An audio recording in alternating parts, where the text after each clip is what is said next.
Langsung aja nih, pernah kepikiran gak sih kenapa Sang Pencipta alam semesta ini harus turun tangan sendiri, jadi manusia, dan rela menderita mati di kayu salib cuma buat nyelamatin kita?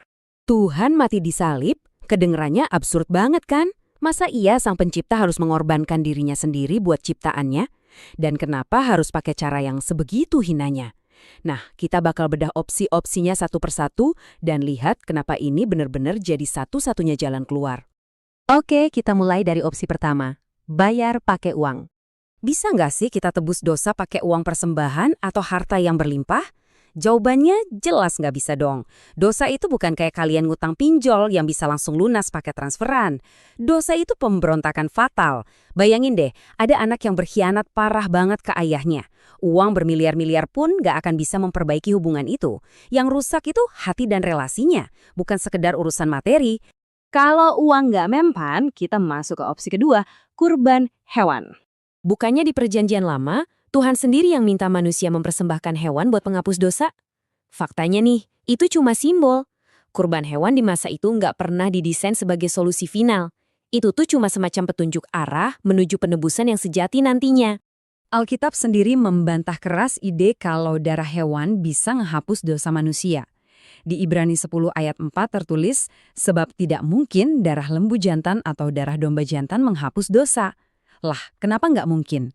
Logikanya simple banget. Nilai moral seekor hewan itu jauh di bawah manusia yang diciptakan menurut gambar Allah. Karena nilai hewan nggak sepadan, kita beralih ke opsi ketiga, manusia paling baik. Gimana kalau Tuhan nunjuk satu orang yang dinilai paling baik dan paling suci sedunia buat ngelakuin penebusan? Nah, ini poin yang krusial banget. Di video episode 7 sudah dijelaskan bahwa perbuatan baik tidak bisa menyelamatkan. Kenapa coba? Karena perbuatan manusia yang paling baik sekalipun gak akan pernah nyampe ke standar kesempurnaannya Tuhan. Waktu manusia jatuh ke dalam dosa, status kita semua itu ibarat terpidana mati. Terus, masa narapidana mati mau gantiin hukuman narapidana mati lainnya? Logikanya hancur berantakan kan? Satu tahanan yang udah divonis mati gak akan pernah bisa menebus tahanan lain. Oke, kalau gitu muncul opsi keempat, yaitu pemutihan dosa. Ini protes yang paling sering banget kita dengar. Katanya Tuhan itu maha kasih. Seandainya dia mau lakuin pemutihan dan ngebebasin seluruh utang dosa manusia gitu aja, kan harusnya bisa. Gak perlu repot-repot ada penebusan. Tunggu dulu. Ini realita yang super penting. Tuhan memang maha kasih. Tapi ingat baik-baik, dia juga Tuhan yang maha adil. Dia adalah hakim tertinggi yang sifat keadilan yang gak bisa dikompromi apalagi dipermainkan. Galatia pasal 6 ngingetin kita soal hukum keadilan ini. Apa yang ditabur orang itu juga yang dituainya. Pemberontakan terhadap Tuhan itu mutlak harus dihukum. Kalau Tuhan tiba-tiba ngabain dosa gitu aja tanpa ada keadilan yang ditegakkan, berarti dia berhenti jadi Tuhan yang adil. Jadi solusinya apa dong? Nah, disinilah letak puncak dilemanya. Sifat kasihnya bikin dia pengen banget nyelamatin kita. Tapi keadilannya menuntut hukuman atas dosa. Gimana caranya Tuhan memecahkan masalah ini tanpa ngelanggar keadilannya sendiri? Nah, mari kita urutkan logikanya. Langkah pertama, kita jelas butuh seorang pengganti buat nanggung hukuman mati kita.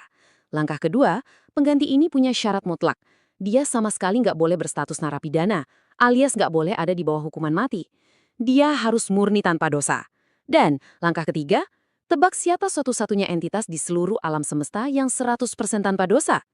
Ya, cuma Tuhan sendiri. Itu dia alasannya. Kayak yang dicatat di Filipi pasal 2, karena kasihnya yang benar-benar luar biasa masif buat kamu dan aku, Yesus Kristus rela loh merendahkan dirinya turun dari tahta dan menjadi manusia. Kenapa? Supaya dia sah secara hukum, untuk mengambil alih posisi kita dan nanggung semua hukuman berat itu di atas kayu salib. Makanya, waktu kita ngelihat kayu salib, kita lagi ngelihat mahakarya yang paling epik. Salib merupakan titik pertemuan antara hukuman Tuhan yang sangat serius terhadap dosa dengan kasih Tuhan yang luar biasa besar buat menyelamatkan umat manusia. Itulah yang menunjukkan keadilan Tuhan.